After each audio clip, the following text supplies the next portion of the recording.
Shalom. First and foremost, I want to give all praises, honor, and glory to Yahweh, Bahasham, Yahweh Shai, Bahasham, Racha Kodash. Double honors to the elders and the apostles of Great Millstone, and peace and blessings to the elect. And today we're going to go into the book of Hebrews, the 11th chapter.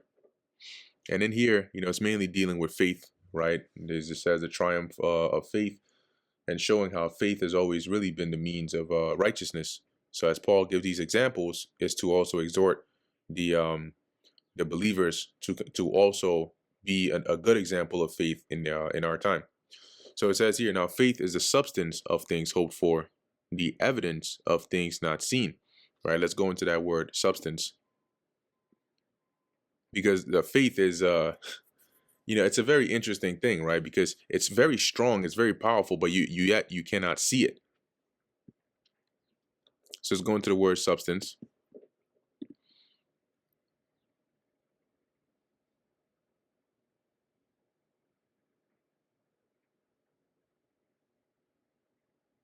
Or maybe let's not go into the word substance. There you go. So it says, a setting or place under that which has foundation, is firm, substance, real being, right? Substantial quality, confidence, firm trust, steadiness of mind.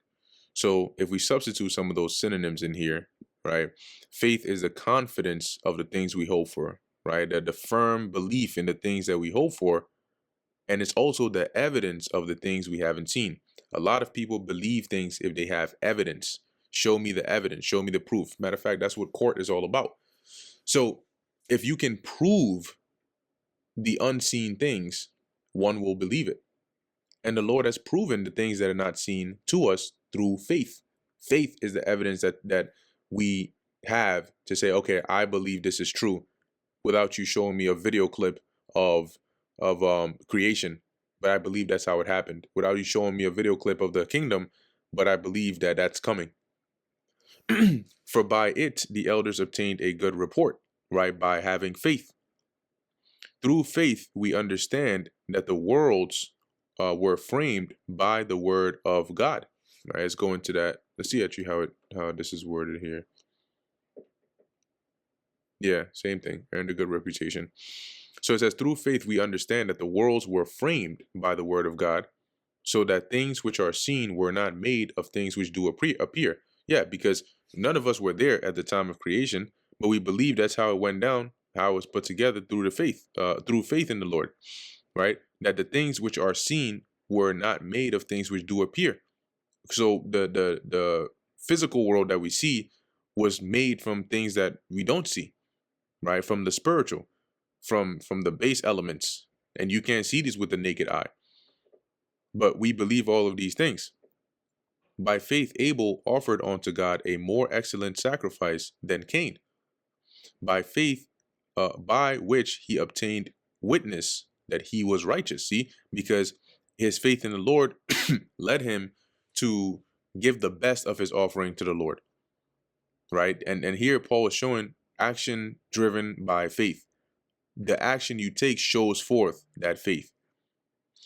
God testifying of his gifts, and by it he being dead yet speaketh. Right? Let's read this in another translation, but basically it's still an example. So it says here, it was by faith that Abel brought a more acceptable offering to God than Cain did. Abel's offering gave evidence that he was a righteous man, and God showed his approval of his gifts. Although Abel was long dead, he still speaks to us by his example of faith. By faith, Enoch was translated that he should not see death, and was not found. Yeah, so Enoch, when you go into Genesis, his physical body wasn't found because he was translated, he was changed into the kingdom. I mean, into the spirit world.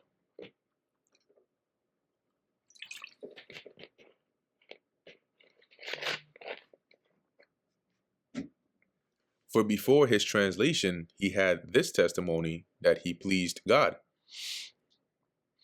And what is that testimony that he had? The same one that we have now, that he was pleasing to God, and the things we're doing, well, as Paul is saying, are also things that are pleasing to the Lord. But without faith, it is impossible to please him. For he that cometh to God must believe that he is, and that he is a rewarder of them that diligently seek him. If you come to the Most High, but you don't believe that he has the power to do the things that he says he'll do, then you're not going to be able to please him. Imagine going to a mechanic and not believing the mechanic can actually fix your car. Meanwhile, they're telling you, yeah, I do this all the time. And you stand in there for the past 10 minutes, all they've been hearing is, so are you sure? Like, are you sure you know what you're doing? Wait, no, I'm sorry. I don't think that you should be doing that over there. You actually have to raise the car up. Is that all really necessary? I don't know. Are you sure you know what you're doing, nigga? Do you not listen? Take the back the car up. Back the car up. Get it out of here. That's what's gonna happen. You're gonna piss off the mechanic. So when you come to the Lord, yeah, you can't come to the Lord. I'm coming to you, Lord, for you to do something for me, but I don't believe you can do it.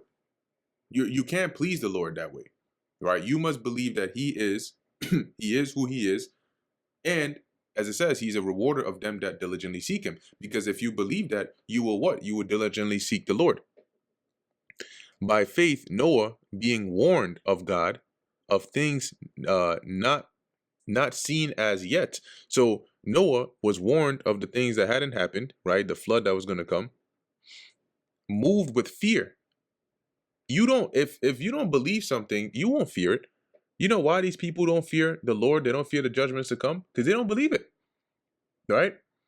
But the fact that Noah was moved with fear means that he believed the things he was warned of God. Prepared an ark to the saving of the soul. You think that was an easy task to do? No, it wasn't an easy task to do. But Noah did it, right? He prepared that ark because he believed. And that was to what? The salvation of him and his house. So it says here, to the saving of his house, by the which he condemned the world and became heir of the righteousness which is by faith. So let's look at that in the NLT. It says here, it was by faith that Noah built a large boat to save his family from the flood.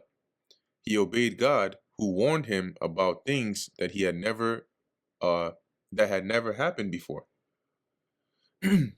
By his faith, Noah condemned the rest of the world, and he received the righteousness that cometh by faith. Verse 8. By faith, Abraham, when he was called to go out into a place which he should after receive for an inheritance, obeyed, and he went out not knowing whither he went. Right. So when the Lord said, you got to leave Ur of the Chaldees, he left because he had faith. He didn't. If the Lord said it, I'm doing it. Jump. How high? By faith, he sojourned in the land of promise, that is the land of Canaan, as in a strange country, dwelling in tabernacles with Isaac and Jacob, the heirs with him of the same promise. Right, because it was through Abraham, Isaac, and Jacob. So they were the heirs of the promise. For he looked for a city which hath foundations, whose builder and maker is God. That's the eternal rest.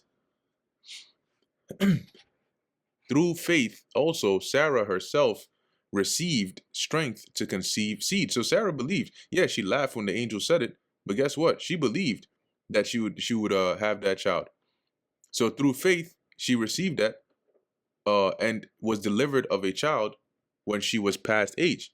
See, because you get to the point where you're not getting, them eggs ain't dropping, right? When you go into the details, like a woman, when she reaches a certain stage, it's naturally, they say like that's it, you can't have kids after a certain age.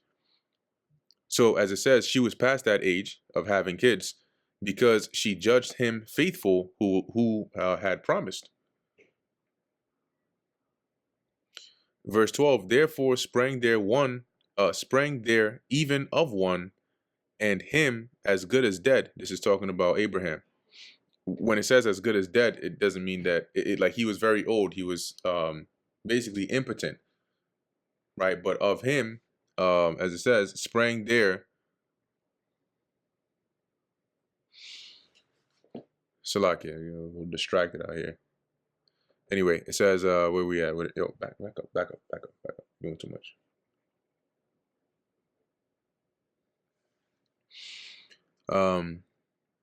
Verse 12. Therefore sprang there even of one, oh Lord have mercy, sprang there even of one, and him as good as dead, so many as the stars of the sky in multitude. That is, Abraham was made a father of many nations, right? A multitude came from him, and as the sand which is by the sea shore innumerable. So let's go into that word.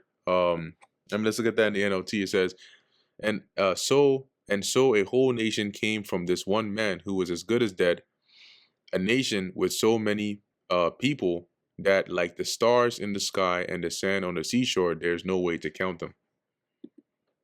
And that happened through faith. These all died in faith, not having received the promises, but having seen them afar off. See, so they believed it. How did they see it? Through faith. When the Lord told it to them, they could actually see it. They could see it coming to pass.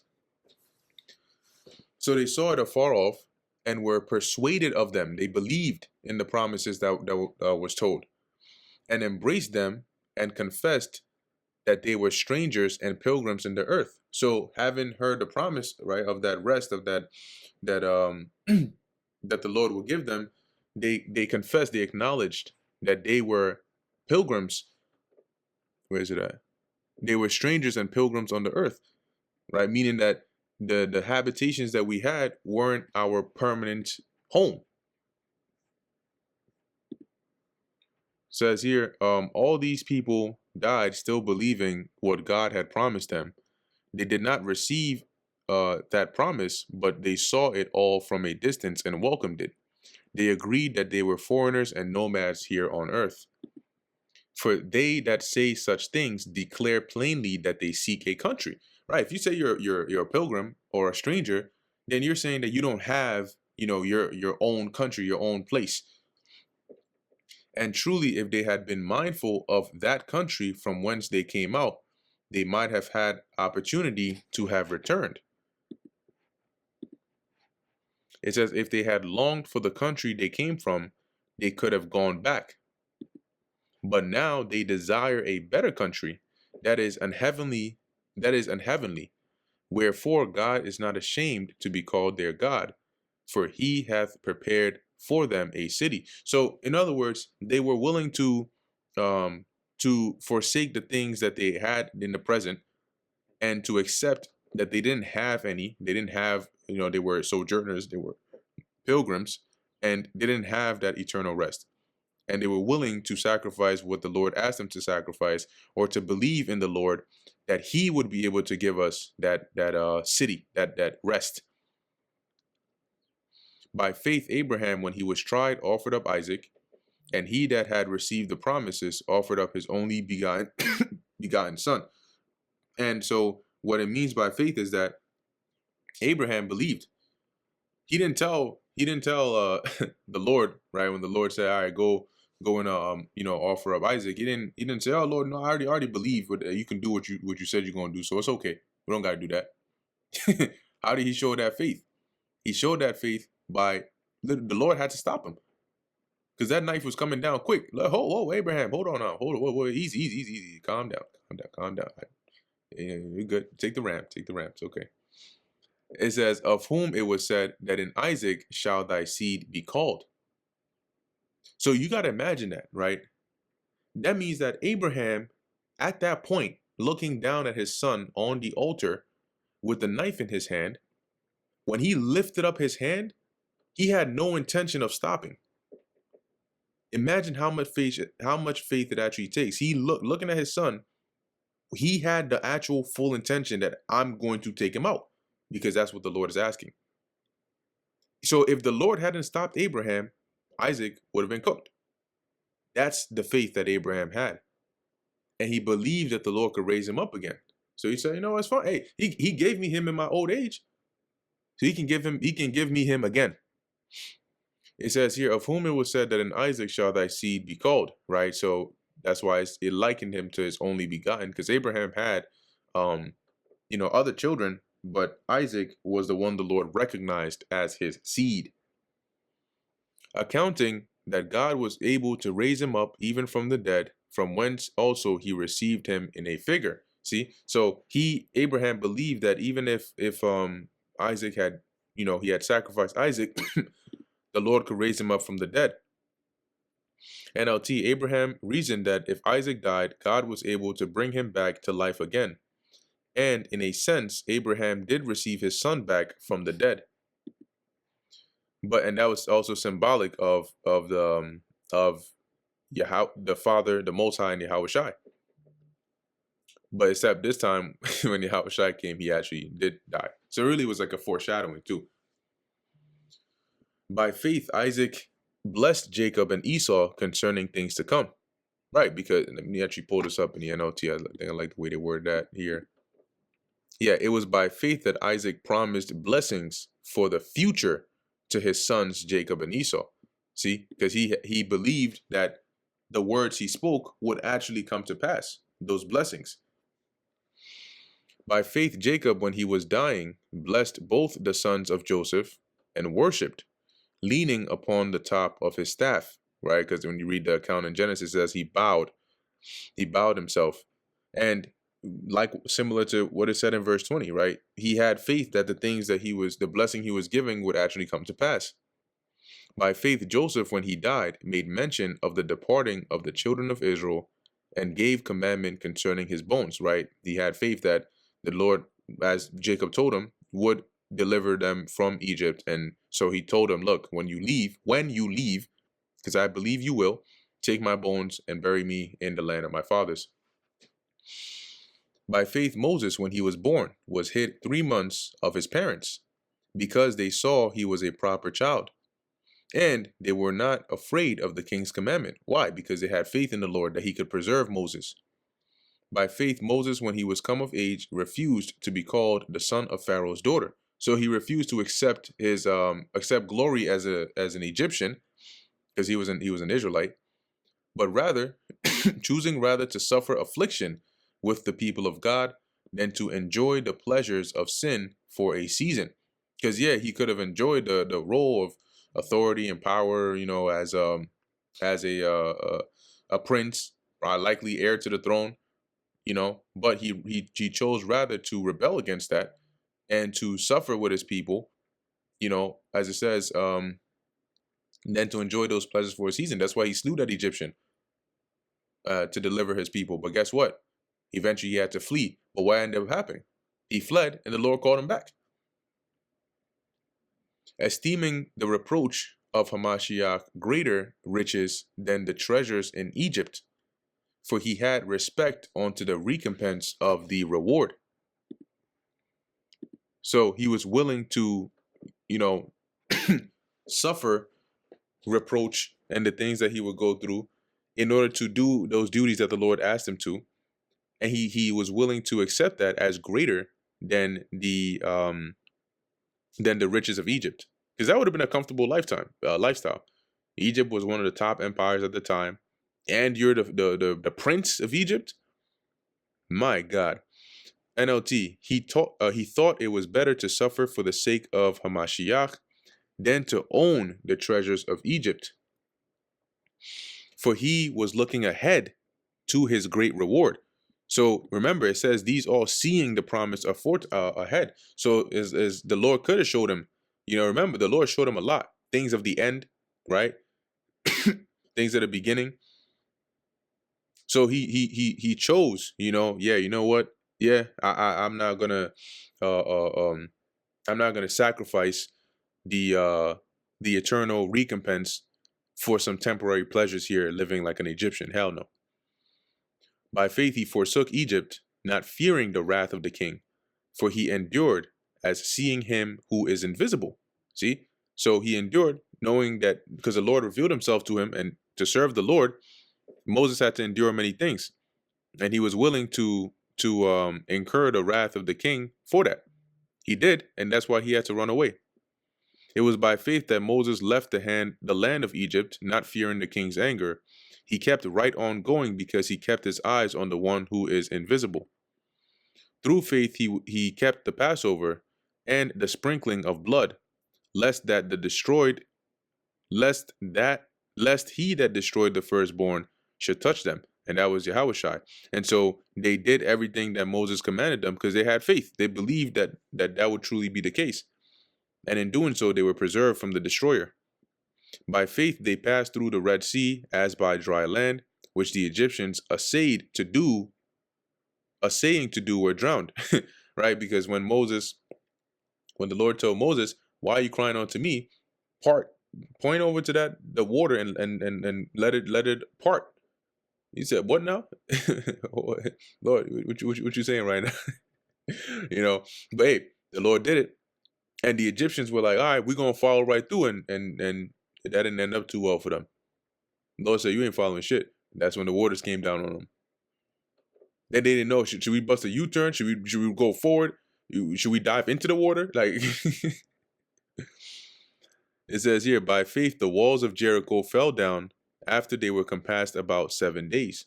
All these things they were made possible by faith, by Israel actually believing that the Lord would be true to the things that he said.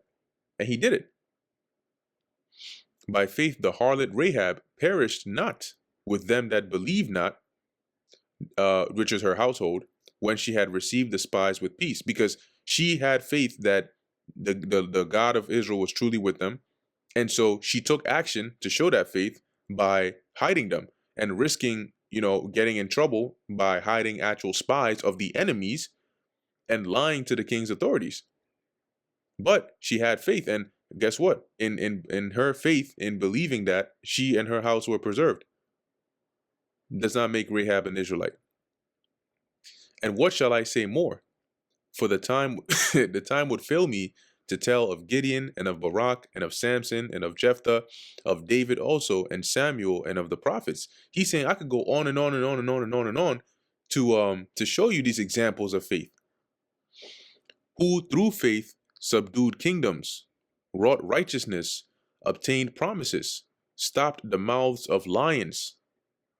David did that. Right? It says, quenched the violence of fire, escaped the edge of the sword, out of weakness were made strong, waxed valiant, which is to be, strong, in fight, turned to flight the enemies of aliens, that was the heathen armies. And these are describing different accounts, biblical accounts that men of old did through faith in the Lord. Women received their dead raised to life again, right? That is an example. I believe Elijah did that. And others were tortured, not accepting deliverance, that they might obtain a better resurrection. And these all, because Paul's given a historical account here, these all did that in faith. One example was the 7 brothers in the Maccabees and their mother. They were tortured, right? But they didn't eat the pork to accept that deliverance from the torture, that they would obtain, as it says, a better resurrection. And so, meaning at the time when they would be raised up, it would be onto salvation. It would be to a reward for having been faithful when they died. And others had trial of cruel mockings and scourgings, yea, moreover, of bonds and imprisonment. See, some were mocked, some were scourged, some were put in prison. They were stoned. They were sawn asunder. Mike, imagine that. By having faith in the Lord to serve the Lord, you suffer these things. And a lot of the prophets also suffer these things. Imagine being cut in half. And I think this precept here, I'm trying to see if I can remember here, but I think it was, I forgot who it was that they said suffered. It was one of the prophets they said was let me see, let's look it up here. Is Hebrews and what's that, 37?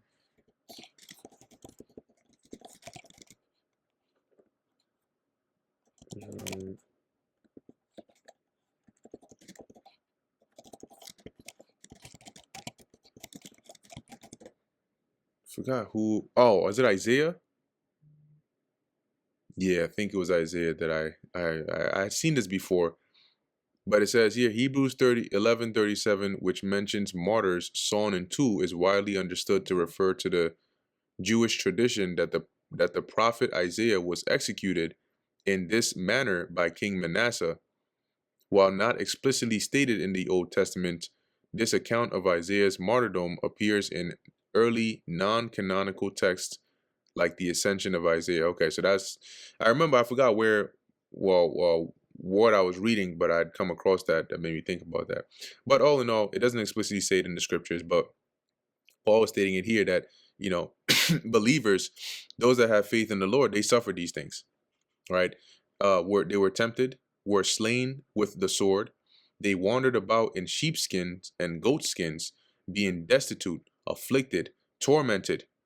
Okay, that's sackcloth. Goatskin, sackcloth was also often made of goatskin or goat's hair, um, of whom the world was not worthy.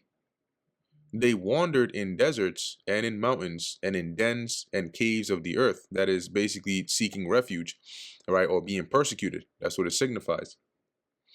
Verse 39, and these all, having obtained a good report, going up to the second verse, by which the elders obtained a good report, through faith, received not the promise. So they didn't get that promise of eternal rest in their time, but they received a good report through faith, God having provided some better thing for us, that they without us should not be made perfect. Let's read that in the NLT. It says here, for God had something better in mind for us, so that they would not reach perfection without us. See? So that's why they weren't able to get that to receive the promise, because the Lord, as Paul is saying here, the Lord had something better in mind for us. It was a certain time in which this would all come, right? And that's when Yahushua comes back with that reward, or with that rest. And that brings us to the end of the book of Hebrews, the 11th chapter. Lord willing, that was edifying to the elect. In closing, I want to give all praises, honor, and glory to Yahweh, Bahasham, Yahushai, Bahasham, Rachah Kodash. And until next time, Shalom.